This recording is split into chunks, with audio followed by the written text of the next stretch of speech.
আমি শ্বশুরের বাইক নিয়ে লং ড্রাইভে বের হয়েছি, উদ্দেশ্য রিক্সা ভাড়া বাঁচানো।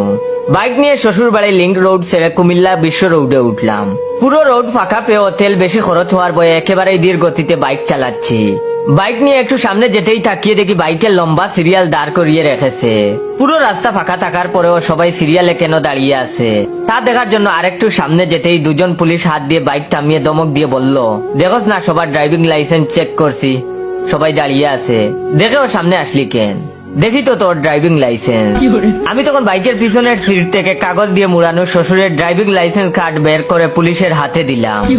পুলিশ তখন কার্ড হাতে নিয়ে একবার আমার দিকে তাকাচ্ছে, আরেকবার কার্ডের দিকে তাকাচ্ছে। অবশেষে অনেক বিশ্লেষণ করে বলল, এই কার্ড তো কোনোভাবেই তোর হতে পারে না। আমি তখন বললাম, কেন পারে না স্যার? তখন তিনি বললেন, কার্ডে দেওয়া ব্যক্তির ফটোতে মুখ ভর্তি দাড়ি, আর তোর মুখে তো কোনো দাড়িই নেই। আমি তখন নরম স্বরে বললাম, এগুলো আমারই দাড়ি, বিয়ের আগে কেটে ফেলেছি, যেন সিস্টেমে বয়স বউয়ের চেয়েও কমিয়ে আনা যায়। এবার পুলিশ আগের চেয়েও কঠিন গলায় ধমক দিয়ে বলল, তোর যে বিয়ের আগে মুখ ভর্তি এত বড় বড় দাড়ি ছিল, এটার প্রমাণ দেখা। আমি তখন মানিব্যাগ থেকে 1000 টাকার একটি নোট পুলিশের হাতে ধরিয়ে দিয়ে বললাম, এই নিন স্যার তার প্রমাণ। 1000 টাকার নোটটি পেয়ে পুলিশ তখন বলল, ঠিক আছে এবার তাহলে যাও। এই বলে আমাকে ছেড়ে দিল। আমি একটু সামনে গিয়ে পিছনের দিকে তাকিয়ে হাসলাম। এই হাসি আন্তরিকতার হাসি নয়, 6 মাস চেষ্টার পরেও 1000 টাকার জাল নোটটি চালিয়ে দিতে পারার হাসি।